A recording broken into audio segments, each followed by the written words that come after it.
राधा नाम की महिमा। एक बार एक संजी किसी गांव के निकट आश्रम पर भागवत जी की साप्ताहिक कथा कर रहे थे। तीसरे दिन के वृतांत में वहां कथा करते हुए बताने लगे कि अनेक प्रकार के लोग जो पाप कर्म करते हैं उन्हें अनेक प्रकार के नरकों में जाना पड़ता है, लेकिन एक उपाय है जिसके द्वारा नरकों में जाने से बचा जा सकता है। कोई एक बार सच्चे हृदय से राधा नाम पुकार ले तो वो नरकों में नहीं जाता है। एक सेठ जी जो रोज आकर सत्संग सुनते थे, सत्संग समाप्ति के पश्चात वहां संत जी के चरणों में आकर बड़े जोर से रोने लगे। संत जी ने कहा, अरे सेठ जी, क्यों रोते हो? आपका मन उदास क्यों है? सेठ जी रोते हुए कहने लगे, भगवान, आपकी कृपा से मुझे सब कुछ प्राप्त है, पर मेरे मन को एक बड़ी चिंता सताती है। संत जी कहने लगे, कहिए, कौन सी चिंता है? सेठ जी कहने लगे, आज आपने भागवत कथा में नरकों का वर्णन किया और बताया कि जीवों को अनेक पापों के कारण नरकों की प्राप्ति होती है, लेकिन एक उपाय है जिसके द्वारा नरकों में जाने से बचा जा सकता है। तो प्रभु, मैं तो आपकी शरण में हूँ, रोज सत्संग सुनने आता हूँ। मेरे मन में तो ये विश्वास है कि आप संतों की कृपा से, भागवत की कृपा से मेरा उद्धार हो जाएगा। लेकिन मेरा एक छोटा भाई है जिसकी उम्र 50 साल है। वह ना सत्संग में जाता है, ना परमात्मा पर विश्वास करता है और ना ही प्रभु का नाम स्मरण करता है। उसका उद्धार किस प्रकार होगा? मुझे उसकी बड़ी चिंता सताती है। तब संत जी ने कहा, क्यों चिंता करते हो? एक दिन उसका भी उद्धार हो जाएगा। सेठ जी रोते हुए कहने लगे, भगवान, उसका उद्धार कब होगा? आप जैसे महापुरुष हमारे गांव में आए हैं, मुझे तो आप पर ही विश्वास है। आप ही उसका उद्धार करके जाएंगे। अब आप कृपा करके मेरे घर आइए और एक बार तो उसके मुख से श्री राधा नाम का उच्चारण कराइए। तब सेठ जी की विनय सुनकर संत जी ने कहा, सत्संग समाप्ति के बाद मैं आपके घर आऊंगा और उसे परमात्मा का स्मरण अवश्य कराऊंगा। दूसरे दिन सेठ जी अपने घर गए। संत जी के आने का इंतजार करने लगे। आश्रम पर कथा की समाप्ति हुई। अब संत जी अपने वचन के अनुसार सेठ जी के घर पहुँचे।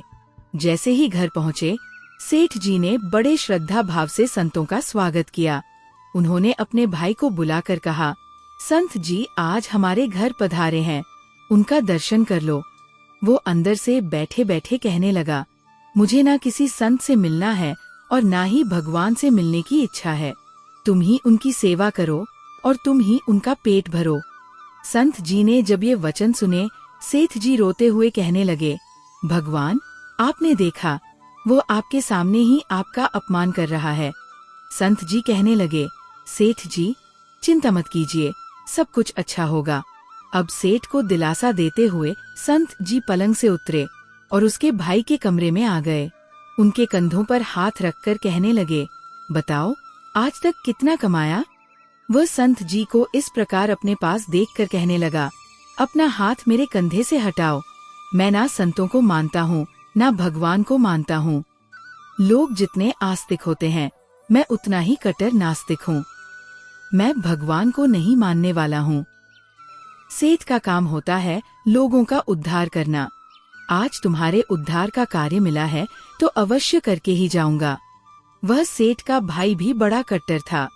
वह कहने लगा, आपको किसी का भी उद्धार करना है, कर लीजिए, पर मेरा उद्धार आप नहीं कर सकते।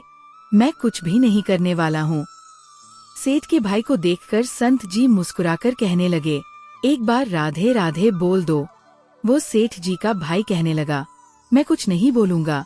संत जी ने फिर कहा, राधे राधे बोल दो। वह कहने लगा, नहीं कहूँगा। फिर संत जी ने कहा, राधे राधे बोलो। वह कहने लगा, मैंने कहा ना, मैं नहीं बोलूंगा। तब संत जी पुनः सेठ जी के पास गए और कहने लगे, अब आपने मेरे ऊपर ये जिम्मा सौंपा है, अब मैं जैसा करूंगा। आप बीच में नहीं आना। आप सारे परिवार वाले बाहर जाकर बैठ जाइए, जब तक मैं आपको बुलाऊं। एक भी परिवार वाला इस कक्ष में न आए। अब इस प्रकार सेठ जी अपने परिवार सहित बाहर आकर बैठ गए। कक्ष में केवल संत जी और सेठ जी का भाई था। संत जी ने फिर प्रेम से कहा, अरे भैया, एक बार राधे राधे बोल दो। वह कहने लगा, मैंने आपसे मना किया ना, मैं नहीं कहता हूँ। ना भगवान को मानता हूँ, ना भगवान की बातें मानता हूँ। मैं कट्टर नास्तिक हूँ। संत जी उसे प्रेम से हंसते हुए कहने लगे, जितने तुम कट्टर नास्तिक हो, मैं उतना ही आस्तिक हूँ। मैंने अगर निश्चय कर लिया है, तुम्हारे मुंह से राधा नाम सुनकर ही जाऊंगा, और पक्का समझ लो कि तुम्हारे मुंह से राधा का नाम निकलेगा ही। वह कहने लगा, आप कितना भी प्रयास कर लो, मैं एक बार भी नाम नहीं लेने वाला हूँ। अब संत महापुरुष होते तो बड़े दयालु हैं, पर लीला मात्र उन्होंने क्या किया, उस सेठ के भाई का हाथ पकड़ लिया और हाथ पकड़कर जोर से घुमाने लगे। वह सेठ ठहरा 50 साल का वृद्ध।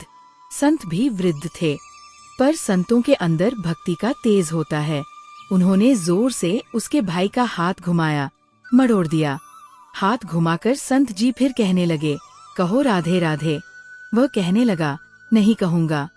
अब संत जी ने जोर से हाथ घुमाकर सेठ के भाई को जमीन पर पटक दिया और खुद उसके पेट पर चढ़कर बैठ गए, और संत जी फिर कहने लगे, बोलो राधे राधे।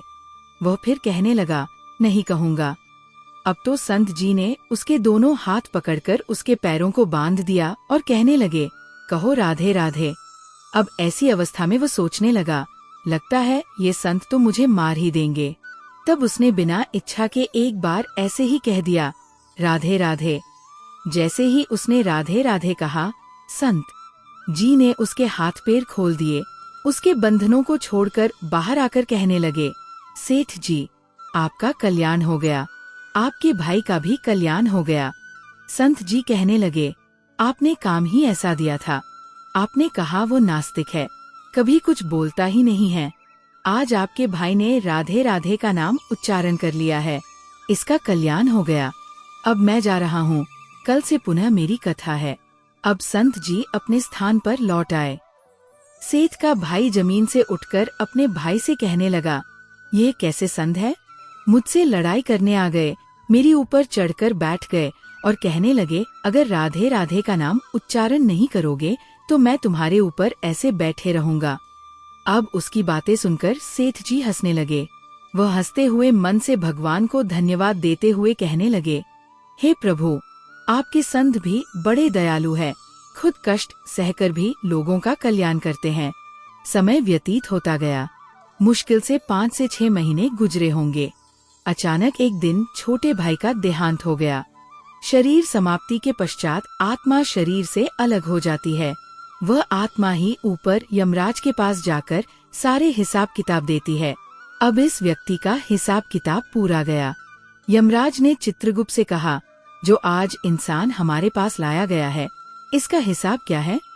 चित्रगुप्त कर्मों का हिसाब देखकर बताने लगा, हे भगवान, इसने अपने जीवन में कभी परमात्मा का नाम स्मरण नहीं किया है, सदा पाप ही पाप किए हैं, इससे तो सीधे नरक भेज दिया जाए।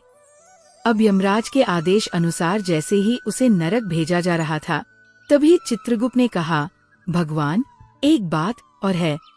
यमराज जी ने कहा, कौन सी बात? चित्रगुप्त ने कहा, भगवान, एक बार संतों के कहने पर इसने राधा नाम का उच्चारण किया था, अब एक बार राधा नाम का उच्चारण। यमराज ने दूतों से कहा, थोड़ी देर रुको, इसके बाद ही इसे नरक में भेजा जाएगा। यमराज ने फिर चित्रगुप्त से कहा, जल्दी से इसका हिसाब देखो और कहीं इसने परमात्मा का नाम उच्चारण तो नहीं किया है। चित्रगुप्त ने फिर से सारा हिसाब देखा और कहने लगे, भगवान, इसने एक बार जो नाम उच्चारण किया है वो संतों के भय से किया था, दिल से भी नहीं किया था, पर एक बार राधा नाम का उच्चारण किया है। अब यमराज जी विचार करने लगे कि अब एक बार राधा नाम का उच्चारण और सारा जीवन पाप में, अब क्या किया जाए?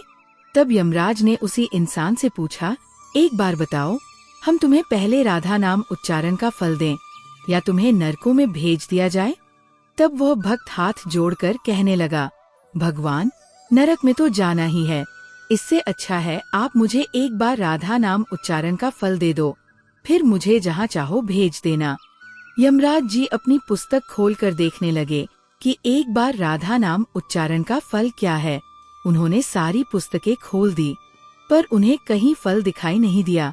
तब वो विचार करने लगे, एक बार राधा नाम उच्चारण का फल तो मुझे पता ही नहीं है।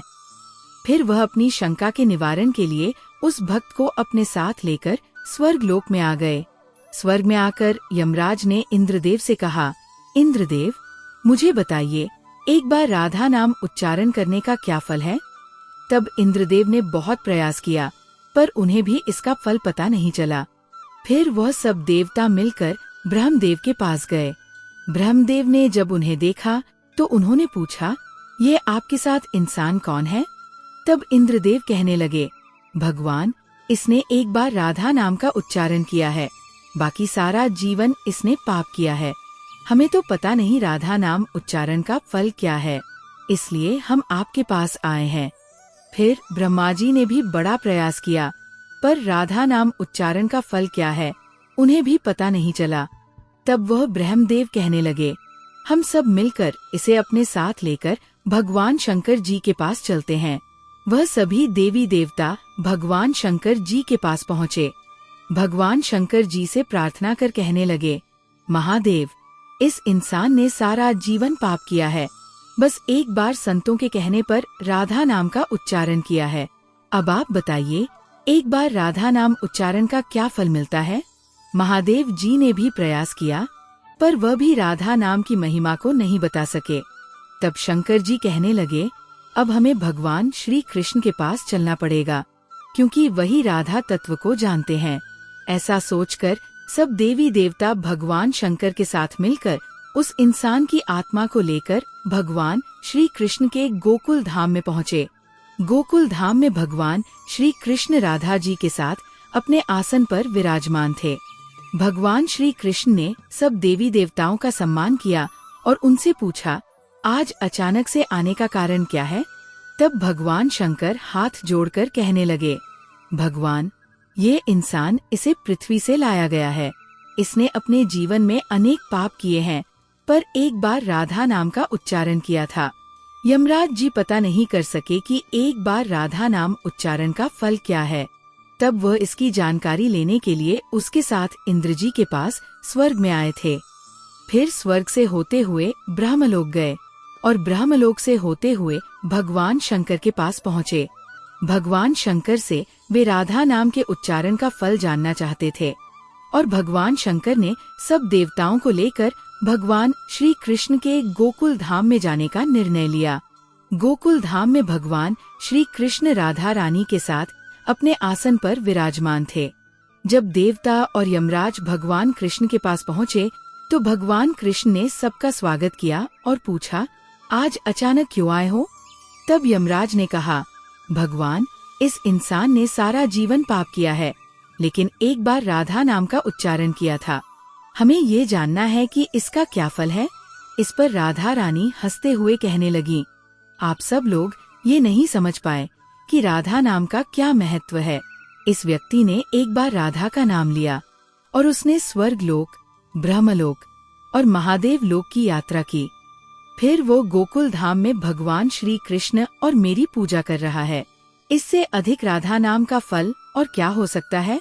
राधा रानी के इस उत्तर से यमराज हैरान हो गए। उन्होंने कहा, ये तो बहुत बड़ा फल है।